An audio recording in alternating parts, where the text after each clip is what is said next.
있습니다. 창세기 2장 7절. 여호와 하나님이 흙으로 사람을 지으시고 생기를 그 코에 불어넣으시니 사람이 생령이 된지라.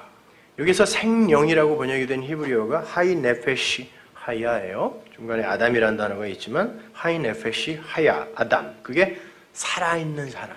그걸 산자라 부릅니다.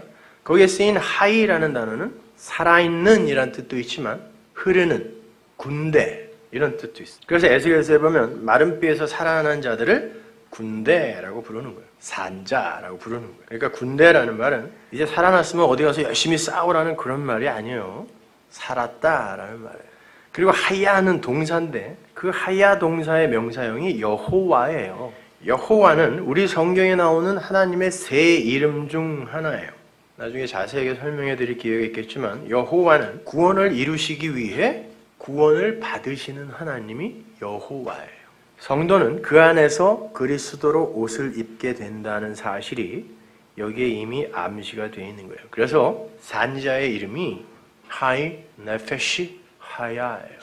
창세기 1장에는 엘로힘이라는 하나님의 이름이 나오고 2장과 3장에는 여호와 엘로힘, 엘로힘 여호와라는 이름이 나와요. 그리고 뒤에는 그냥 여호와라는 이름만 나옵니다. 다 달라요. 하나님께서 아파르, 즉 티끌, 더스트에 불과한 어떤 존재를 하나님과 방불한 존재로 만드실 것이라는 언약이 그 이름들 속에 들어가 있는 거예요. 그래서 산자를 하이 네페시 여호와, 하야라고 하는 그걸 죄와 구원이라는 그런 도구를 사용해서 설명하시는 게 이 역사이며 성경인 거예요. 그렇다고 그 이름들이 곧 하나님의 실체는 아닙니다. 여러분 한번 생각해 보세요. 하나님에게 이름이 왜 필요해요? 이름이라는 건 나를 다른 사람과 구분하고 나를 설명하는 기능을 가진 게 이름이에요. 만약 온 세상에 존재가 나밖에 없으면 내 이름은 필요가 있어요? 없어요? 나밖에 없어요. 이름이 왜 필요해요? 나는 그냥 나면 돼요. 그런데 창세 이전에는 하나님 홀로 계셨잖아요. 그분의 이름은 필요가 없어요. 그런데 갑자기 그분의 이름이 등장한다는 건 하나님께서 어떤 존재들을 창조하신다라는 거고 그 이름으로 다른 존재들과의 구별을 의도하고 계신다라는 거고 또 다른 존재들에게 당신을 이름이라는 게 설명이에요. 말씀이란 뜻이에요. 그 쉔이라는 단어 자체가 이름이. 당신을 설명하시겠다라는 의지를 표명하고 있는 거예요. 그게 쉔이에요. 그러니까 성경에 등장하는 하나님의 이름은 우리가 인식하지 못하고 감지조차 할 수 없는 진짜 그분이 아니라 우리에게 설명용으로 제시된 이름일 뿐인 거란 말이에요. 그래서 창세기 1장 1절에 주어가 없는 거예요. 창세기 1장 1절로 가보세요. 태초에 하나님이 천지를 창조하신다. 한글 개역 성경에는 마치 이 구절의 주어가 하나님, 엘로힘으로 되어 있는 것처럼 보이지만 여기서의 엘로힘은 남성 복수입니다. 근데 창조하다라고 번역이 된 바라라는 단어는 단수동사예요. 그러니까 이 문장의 주어는 단수로 존재하는 어떤 분인 거예요. 엘로힘은 주어가 될 수 없어요. 이 문장을 히브리 원어에 맞게 그대로 직역을 하면 숨어있는 주어, 보이지 않는 어떤 분, 진짜 계신데 유한히 감지할 수 없는 걸 무라는 글자로 표현한다고 그랬죠? 감지할 수 없는 건 없는 거예요. 그 보이지 않는 어떤 분, 숨어있는 주어가 엘로힘으로 하늘과 땅을 창조하셨다. 하늘들이에요. 거기 쌍수예요. 하늘들과 땅을 창조하셨다. 예요. 직역을 하면. 이 말은 보이지 않는 창조주 하나님께서 우리는 뭐라고 불러야 될지 몰라요.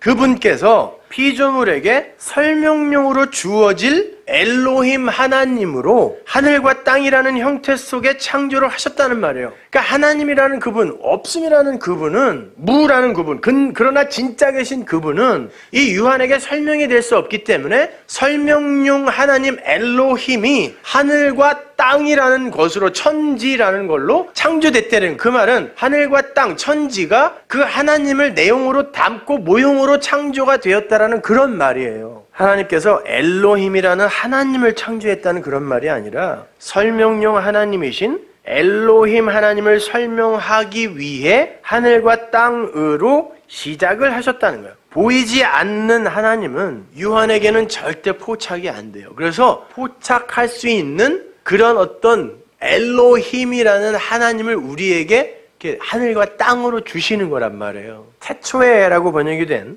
그 베레시트, 성경의 첫 단어가 베레시트예요. 태초에. 그 베레시트는 파자를 하면 히브리어는 원래 자음밖에 없잖아요. 베이트, 집이란 뜻이에요. 성전이란 뜻이에요. 문자에는 한 다 뜻이 있거든요. 빌딩, 거기서 나온 거예요. 집, 성전. 두 번째 글자 이게. 그리고 레시, 이게 시작, 머리예요. 그리고 알레프가 뭐라고 했어요? 하나님, 사람, 소 이런 뜻이거든요. 그래서 소를 성경이 많이 이제 재료로 소재로 써서 설명하는 거예요. 그리고 쉰, 이게 분석이에요. 되새김, 분석. 그리고 요드, 이렇게 된 거 있죠? 이렇게 점처럼 된 거. 그 요드가 손으로 펴서 이렇게 주다. 그리고 타우가 맨 마지막 자인데, 그래서 완성의 표거든요. 그래서 히브리어는 이 맨 첫 알렙부터 타우까지 전부 이렇게 이야기를 담고 있어요. 그래서 하나님으로부터 시작해서 완성으로 끝나요. 글자 자체가. 그러니까 이 문장을 히브리 원어에 맞게 그대로 직역을 하면 이런 거죠. 보이지 않는 어떤 분께서, 그러니까 보이지 않는 어떤 분, 그러니까 성전의 시작, 그 머리이신 그 하나님이 그 하나님을 잘 설명을 함으로 해서 시간 안의 존재들에게 손을 펴서 넘겨주는 완성의 표. 이게 뭐예요? 성경이잖아요, 이게. 그리고 그게 역사예요. 그래서 천지라고 하는 거예요, 이거를. 그러니까 베레시트는 그 자체가 성경이고 그거 자체가 천지이며 역사예요. 그래서 성경이 그 단어로 시작해서 그 단어를 하나하나 풀어주는 게 성경이에요. 근데 보이지 않는 성전이신 하나님은 이 땅에 보이는 성전을 모형으로 주어서 설명해야 되잖아요. 그 히브리서에 나오죠. 이거는 다 하늘에 있는 것의 모형이라고. 그 역할을 하늘과 땅이라는 현상계가 담당하고 있는 거죠. 그리고 그걸 그 안에 설명되어 있는 하나님, 우리가 이해할 수 있는 하나님을 엘로힘이라고 하는 거고, 진짜 그 내용이신 하나님은 몰라요. 이름이 원래 없는 분이니까. 자, 그런 걸 다 축약한 게 이스라엘에게 주어졌던 성막이잖아요. 성전이고. 그 땅이라는 단어, 에레츠도 파자를 하면 하나님, 시작, 덫이에요. 덫, 그물. 하나님께서 누군가를 건지기 위해 그물을 던지기 시작한 곳이 땅이에요. 세상. 여기서 건져 올려가는 거예요. 그 땅이라는 그물에 모든 존재가 다 걸려 있어요. 그런데 주인이 그 그물에서 좋은 고기와 나쁜 고기를 갈라서 나쁜 고기는 타는 불 속으로 던지는 거. 이게 예수님의 그물 비유입니다. 다 그물에 걸려 있는 거예요, 지금. 근데 그물을 던지면 이 바다는 항상 위에 물, 아랫물 중에 아랫물을 상징하는 거예요. 아랫물. 바닷속 물고기들은 거기에 걸리지 않기 위해 사력을 다해 도망가죠. 아담들은 그 진리의 그물을 그렇게 싫어한다는 걸 보여주는 거예요. 그게 죄인들의 속성이에요. 물고기들의 동력은 꼬리에서 나오는 거 잘 아실 거예요. 바다, 즉 아랫물에 속한 자들은 전부 꼬리의 힘으로 살아요.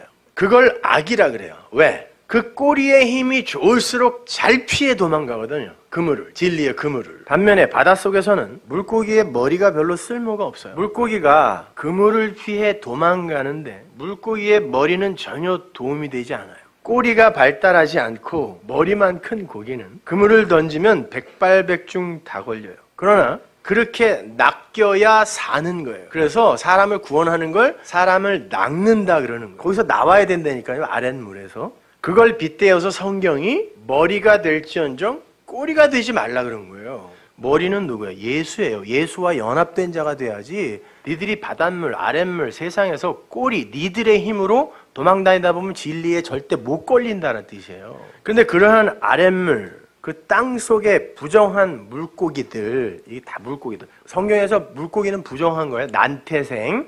그러니까 그건 다산, 다그라는 단어가 다산, 알로 많이 난, 물고기 알 얼마나 많이 났는지 보셨죠? 그거 생육과 번성은 하나님이 예수 안에서 완성하시는 건데 우리가 우리의 힘으로 인간의 힘을 자랑하겠다고 생육 번성하는 걸 다그라 그래요. 그게 죄거든요. 그래서 부정하다고 그래. 난태생은 다. 근데 모든 그 짐승들이 다 난태생이에요, 사실은요. 엄마가 애를 태 속에 갖고 있다가 양수가 터지죠. 그거 알이 깨지는 거예요, 여러분. 그래서 모든 인간을 다 부정하다 그러는 거예요. 그래서 그 난태생들은 다시 나야 되는 거예요. 그래서 부정한 것들은 그걸 거듭난다라고 하는 거란 말이에요. 그런 물고기들, 부정한 것들이 이 바다에서, 저주의 바다에서 꼬리의 힘을 뺏기고 진리의 그물에 걸리기 위해서는 예수가 그들의 머리가 돼야 꼬리의 힘이 빠지는 거예요. 그래서 진리시며 말씀이신 예수님을 교회의 머리라고 한 거고, 예수님께서도 십자가를 지시기 전에 내가 머리 둘 곳이 없다고 한 거예요. 왜? 교회가 완성이 돼야 예수가 머리로 앉을 수 있는데 아직 십자가 이전이니까 예수님이 머리로 앉을 곳이 없었다라는 그런 말이에요. 집두절도 없었다는 게 아니라. 여러분 그 당시에는요. 여러분 그 웬만한 기술을 갖고 있는 사람은 중산층 이상이었어요. 예수님도 꽤 잘 사셨다니까요. 여러분이 괜히 미루어 추측해서 제자들도 다 잘 살았어요. 그래서 부자 이야기할 때 제자들이 그럼 우리도 못 가나 그런 거예요. 여러분 조그만 조각배에서 금을 던질 수 있어요? 없어요. 그들이 그물을 던졌다는 건 선주였다는 거예요. 그때 당시에 선주는요 굉장한 부자들이었어요. 근데 그거 버렸다고 천만의 말씀. 예수님 십자가에서 죽자 베드로가 고기나 잡으러 가자 그랬어요. 그 배 안 버리고 어디에다 짱 박아놨다가 그거 다시 가지고 고기 잡으러 간 거라니까. 부자였어요 그들은요. 그렇게 예수님이 머리예요. 교회의 머리란 말이에요. 이렇게 그리스도 예수로 축약되는 하나님의 언약의 말씀을 진리로 머리로 갖고 있는 자만 그 하나님의 그물에 걸리는 거죠. 하나님께서 말씀을 주어야 걸리는 거예요. 여기서 말씀이 던져지면 그걸 이해하는 자가 예수를 머리로 갖는 거고 그들이 아들이 되는 거고 진리의 그물에 걸리는 거란 말이에요. 그걸 구원받았다, 살았다 그래요. 저주의 바다에서는 꼬리로 다니면서 산 것 같지만 그건 죽은 거예요. 왜? 그건 호흡이 안 돼요. 물고기는 기체 교환을 하지 호흡을 안 한다니까요. 근데 성경에서 산 건 전부 숨을 쉰다 그래요. 호흡한다 그래요. 근데 물고기들 중에 호흡하는 물고기가 있는데 고래, 돌고래. 그래서 그걸 포유류라고 그러지 물고기라고 안 그래요. 어류 아니에요 그건. 호흡을 하는 건 땅의 것이라는 거고 그걸 숨을 받았다, 생기를 받았다, 성령을 받았다, 말씀을 받았다, 그들이 산 것이다, 바다의 것 아니다 이런 뜻이란 말이에요. 그렇게 호흡, 생기, 숨, 콧김, 말씀, 진리가 들어가야 다 똑같은 거예요. 산자가 되는 거예요. 생명이 되는 거예요. 그들이 아랫물인 바다에서 나온 자란 뜻이에요. 거길 애굽이라고도 그러고 소돔과 고모라라고도 그러고 세상이라고도 그래요. 거기서 나와야 돼요. 그래야 숨을 쉬어요. 근데 물고기는 자력으로 숨을 쉴 수가 없으니까 기체 교환만 하니까 하나님이 누군가가 숨을 줘야 돼요. 이게 천국 백성의 창조 메커니즘이라니까. 자, 거기서 못 나온 자들을 그냥 바다의 물고기, 아랫물 속에 부정한 것, 네페시, 죽은 자라고 하는 거예요. 에스겔서 37장 9절 보세요. 또 내게 이르시되 인자야 너는 생기를 향하여 대언하라. 생기에게 대언하여 이르기를 주 여호와의 말씀에 생기야 사방에서부터 와서 이 사망을 당한 자에게 불어서 살게 하라 하셨다. 이에 내가 그 명대로 대언하였더니 생기가 그들에게 들어가며 그들이 곧 살아 일어나서 서는데 극히 큰 데더라. 죽은 뼈, 마른 뼈, 더스트, 아파르예요. 가망 없는 것. 거기에 네페시에 생기, 르와흐, 생기, 호흡, 숨, 바람 다 똑같은 말이에요. 그 들어가니까 그 죽은 뼈가 살아나는데 군대가 돼요. 생명의 그 하야가 되는, 하이가 되는 거죠. 근데 예레미야는 그 콧김, 생기를 코로 불어넣어주는 그 콧김을 이렇게 이야기합니다. 예레미야 예가 4장 20절. 우리의 콧김 생기예요. 코로 들어가는 콧김 숨. 곧 여호와의 기름 부으신 자가 저희 함정에 빠졌습니다. 콧김이 뭐라 그래요? 생기가. 여호와의 기름 부으신 자. 이 단어가 메시아예요. 이 단어가 메시아. 기름 부음 받은 자. 메시아. 이 콧김은 메시아, 말씀이신 예수, 아프, 르와흐예요. 코의 성령, 코의 호흡, 코의 생기. 그거 막으면 죽어요. 그래서 생명이 코에 있다라고 성경이 이제 이야기하는 거예요. 메시아, 그리스도. 그게 크리스토스. 그리스도는 그 오미크론 시그마 OS라는 곡에 붙으면 무조건 어떤 존재거든요. 기름 부음을 받은 어떤 것들인데 그게 존재가 된 게 크리스토스예요. 그리스도예요. 그리스도인 그리스도. 여러분도 기름 부음 받은 자. 그래서 여러분도 누군가에게 그 숨을 호흡을 불어넣어 살릴 수 있는 존재가 됐어요.